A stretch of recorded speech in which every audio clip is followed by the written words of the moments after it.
So when you live in a country like New Guinea for 10 years, especially working among the cannibals as I did in my early years, you have to become a fairly adaptable person. If you're not adaptable, you'll have a nervous breakdown.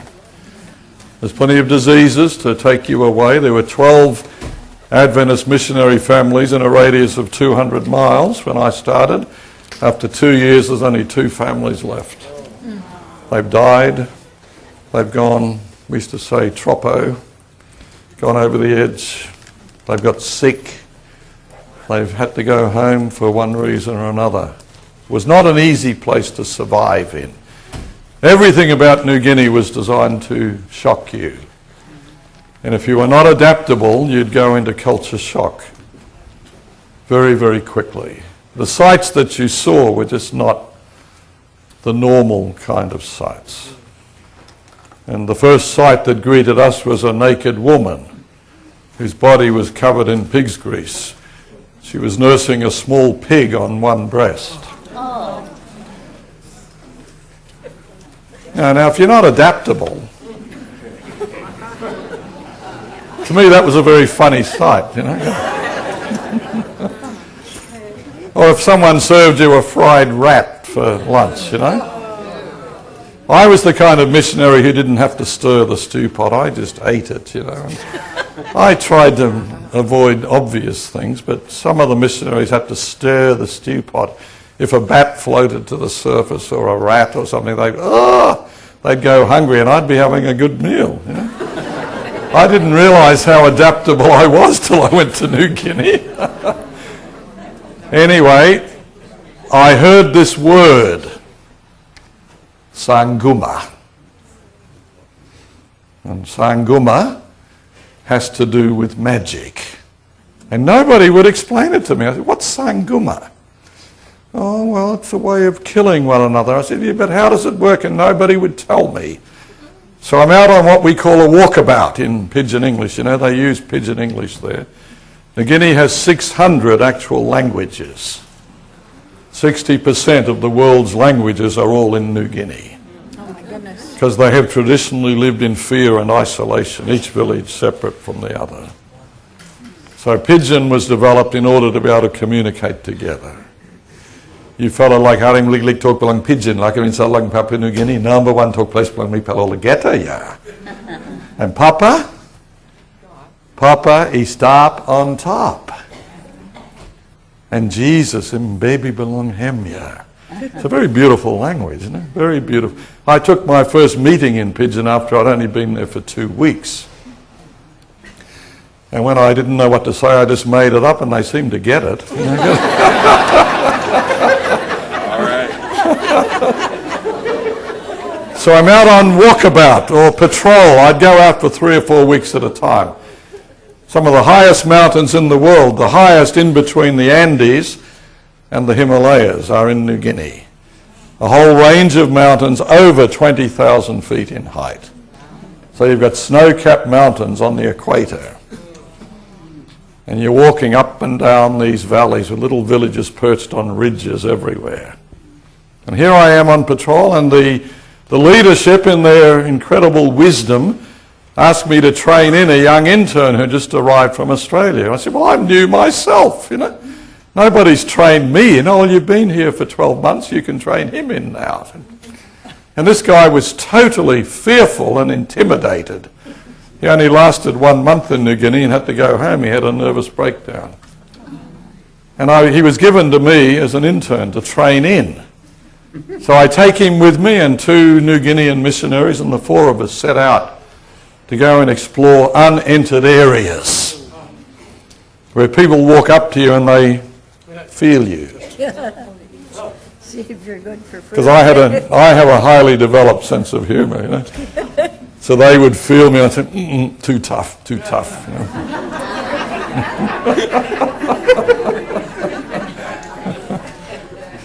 We used to joke among ourselves as missionaries in New Guinea. Our big joke was, I've come to New Guinea to get ahead.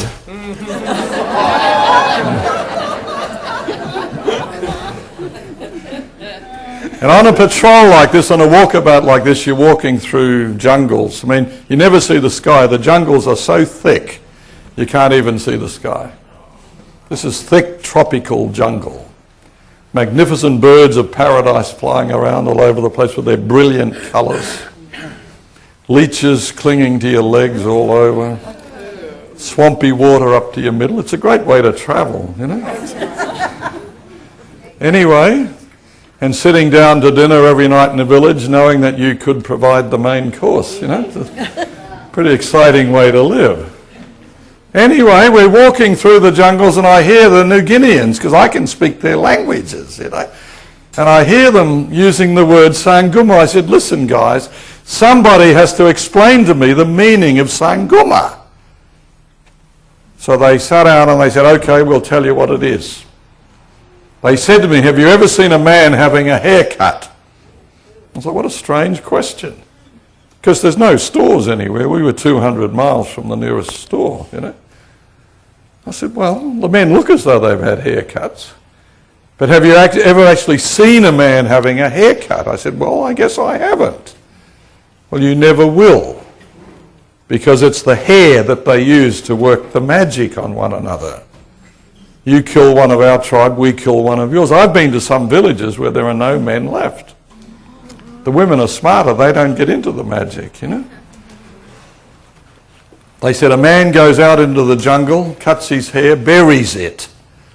But somebody from a neighbouring tribe is always spying on him.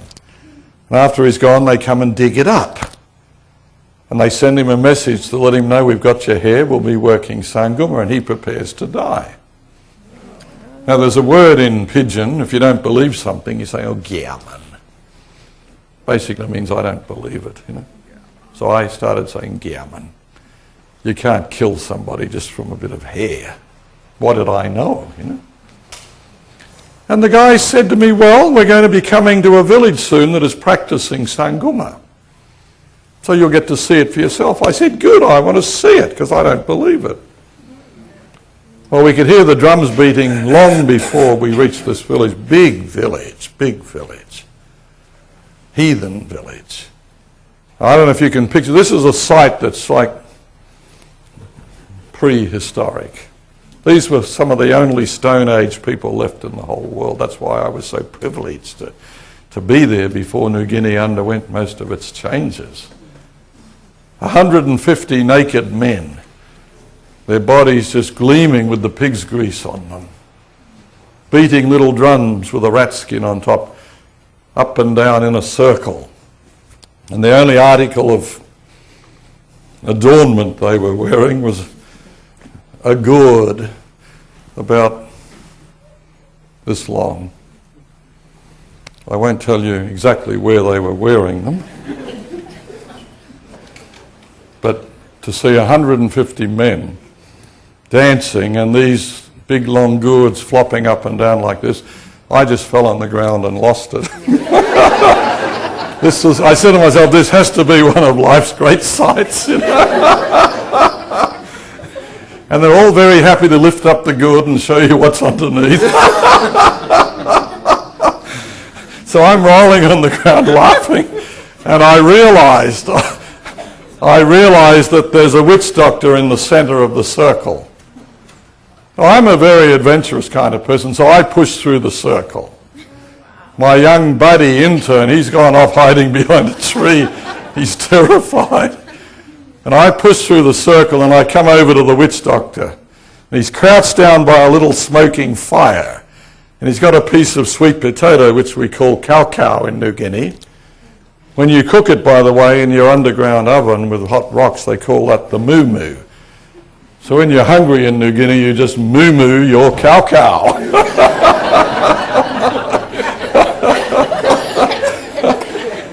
And he's got this piece of cow. And stuck into it are tufts of hair all over it. And he has a vine around it and he's tightening it gradually. And he grins up at me, and talk about the epitome of heathenism. His teeth are black and his lips are bright red. That's the sign of chewing betel nut, which they mix with lime and it becomes like a hallucinogenic. These guys have been dancing for 48 hours non-stop because they're chewing this drug. Anyway, I could see that this guy was high on it himself, and he grinned at me, and he said, "This Pelaman, close up on me like die." He said, "The man in the next village, this is his hair, and every time I tighten the vine, he's feeling sick." They're very dramatic, the New Guineans. They enact everything. He's lying down. Oh, he's talking to his wife right now, and he's telling her to prepare for his death. He said, "When I break the sweet potato in half, he will die." I said, "Oh, gammon." I was so sceptical, I couldn't believe it. He said, "Okay." So he pulls the sweet potato and breaks in half. 150 men just fell on their backs like dead men, because I lost it again because the sight was so dramatic, you know.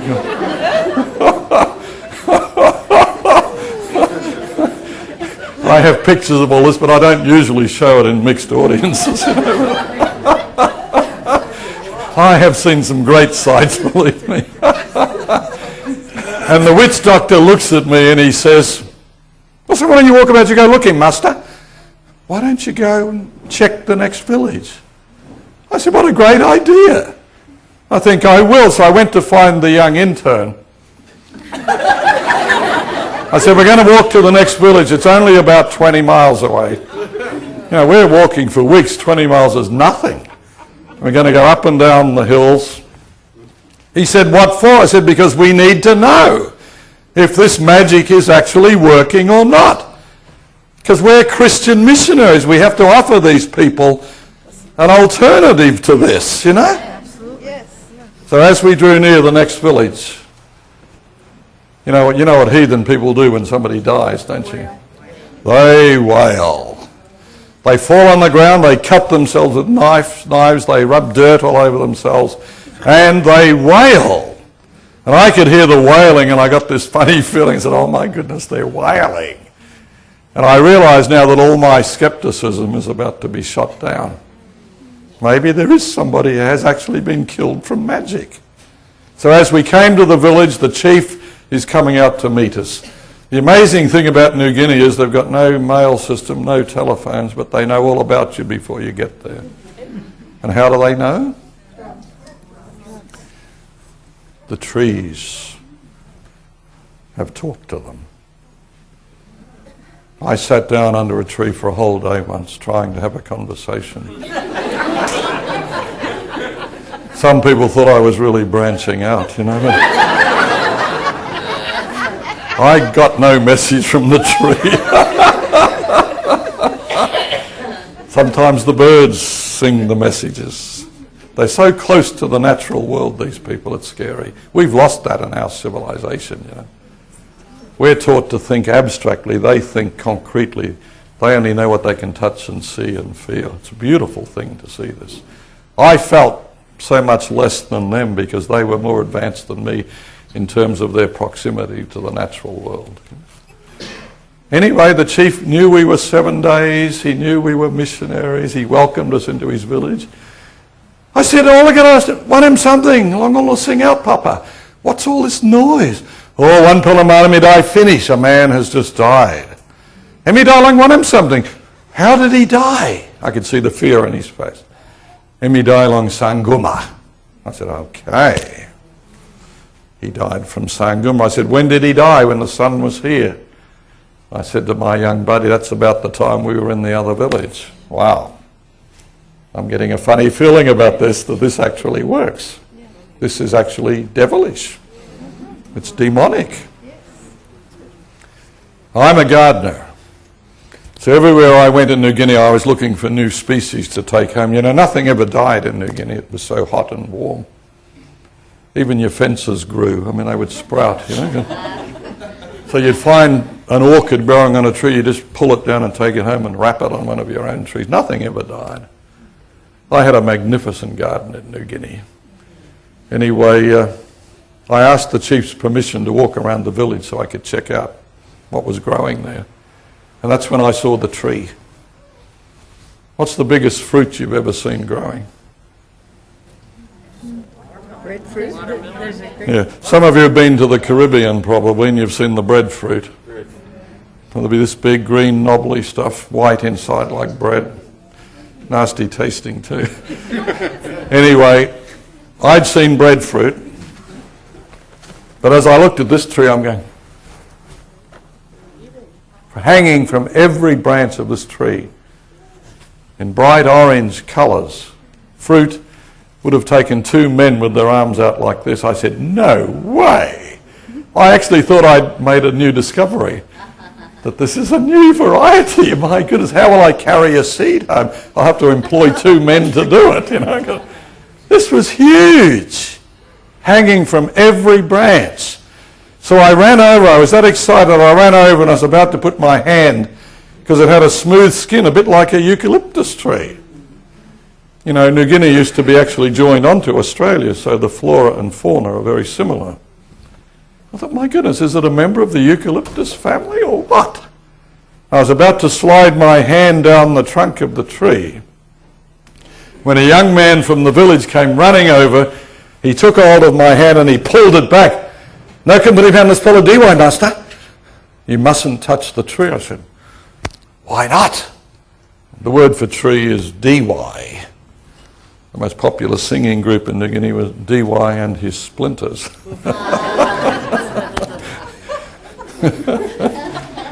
I said, what, why shouldn't I touch the tree? Oh, DY belongs Sanguma. It's the Sanguma tree. Well, I was really confused now. I said, I thought Sanguma was the magic. He said, everyone who's ever touched this tree has died. He's just saved my life. I said, well, thank you for saving my life, you know. He said, come look him. Come and have a look. And he took me over and we stood underneath what I thought was huge fruit hanging from each branch of the tree. Dozens of them. And we looked up. Wasn't fruit at all. Smoked bodies wrapped in orange bark. By the way, getting smoked is not a bad way to go if you're planning to die. Huh? It's like being mummified. You can retain all your features. I begged my wife, if I died in New Guinea, she had to promise to have me smoked so I could sit in the living room and grin at her forever and ever. You know? She never had my macabre sense of humour. You know? But I mean, I've seen valleys like with 2,000 people sitting on chairs, all smoked, looking down over the valley. I find it a very attractive option if you're going to die, you know, myself. Anyway, I'm looking up at smoked bodies. And I said to this young man, well, if anyone who touched the tree has died, how did they get up the tree? Being logically minded. Oh, he said, the witch doctor's the only one who has power over this tree. Takes 8 hours to smoke a body, by the way, to do it effectively. Anyway, and that's when I looked at my young Australian friend who's nearly jumping out of his skin at the sight of a smoked body. I said to him, you know, I've just had a great idea. And he looks at me and he says, well, I don't think I want to hear it. I said, what if we put our sleeping bags down at the base of the tree tonight? Because, you know, up in the mountains it's going to get chilly tonight. And we put our feet up against the tree. And this young guy looked at me as though I'd lost my marbles. He said, you're kidding? I said, you're not really scared of this tree. It has no authority over us. Right, amen. You know, we're under the protection of God. This thing can't touch us. Amen. He said, I'll tell you what, I'll put my sleeping bag down next to yours, but you put your feet against the tree. I said, I don't believe this. So we got inside our sleeping bags, and I lifted up my feet and I put them against the tree. Nobody in hundreds of years of history has ever done this in New Guinea. I mean, it rocked their entire world and belief system. I knew it would. And the moment I touched the tree, the little drums began to beat. They beat out all night long. One of my great regrets in New Guinea was I never learnt to read the drums. I kept trying. We had older missionaries who could hear the drums, but I could never seem to master them. It was always boom, boom, boom, boom, boom, boom to me. But they were actually sending out messages to that entire, it's a very populous valley. Anyway, we're way down inside our sleeping bags. You can't even see our heads. And I fell asleep with my feet up against the tree. Praise God. And early the next morning, I don't know about you, some people will wake up just like that. I kind of come to gradually, and I'm lying there inside the sleeping bag, and it's dark. And I hear this noise, and I'm saying, what is that noise? This is a village of maybe, 300 or 400 people, but the noise that I'm listening to is the noise of 2,000 or 3,000 people. The New Guineans are very noisy people. They sing, they dance, they shout, they can't sit still. I'm saying, there's thousands of people out there, what are they doing here? Then it went, boing, oh, the drums. For some reason, the drums have called all these people to come to this little village. Why? And then it struck me, oh my goodness, they actually believe we're dead. That the magic has worked. So I whispered through the sleeping bag to my young buddy, are you awake? And back came the reply, I haven't been to sleep.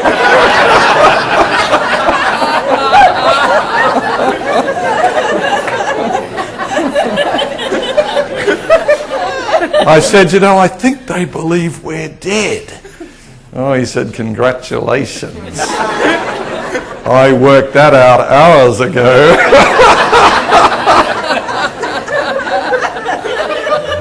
Well, I said, listen carefully, I've just had another great idea. And I could hear him groan. He said, no. I said, listen.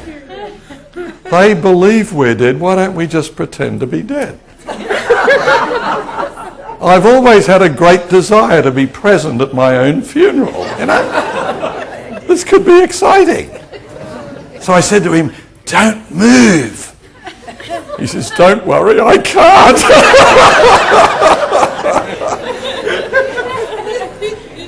So the chief, this is such a great moment, the chief orders a young man to come over and find out if we're dead or alive. I'm listening to this.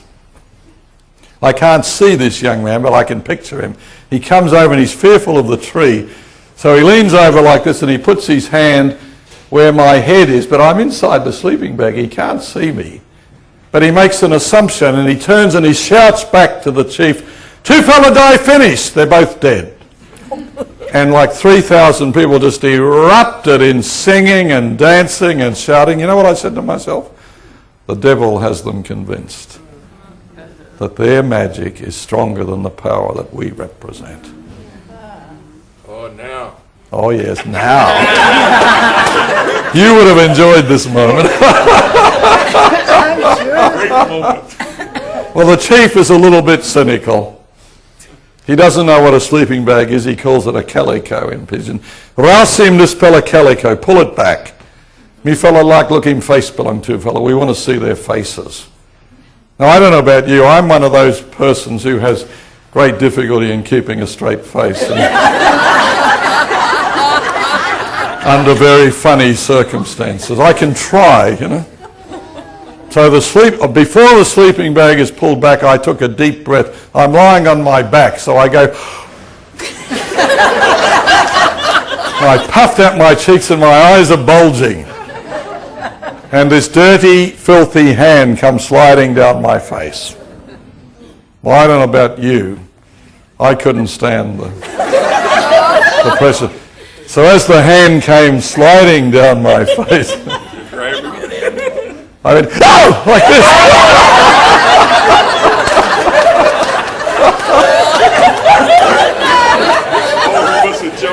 And that young man, I'm not exaggerating, jumped 2 or 3 feet in the air. And before you could snap your fingers, 2,000 or 3,000 people disappeared into the jungle. They were gone. And behind every tree and every bush, you could see a face looking out like this. And we sat up, and I laughed, and my buddy laughed for at least 10 seconds. Then he said to me, maybe they're angry with us. I said, I do believe we have the upper hand. He said, why? I said, well, we've died and we've come back to life again. That's exactly what they were thinking, that we were relatives come back from the dead. We had died during the night, and we had the ability to raise ourselves up. We were gods. I began to understand how Paul must have felt when he was likened to being a god. And we sat there for like 45 minutes, and I kept going like this to the chief. I could see him in the jungle. Finally, because he'd lost a lot of face, he was one of the first to run. He finally pulled himself together and he stood up, and he slowly, and people came behind him, and he slowly walked over and stood in front of me. This is such a great moment.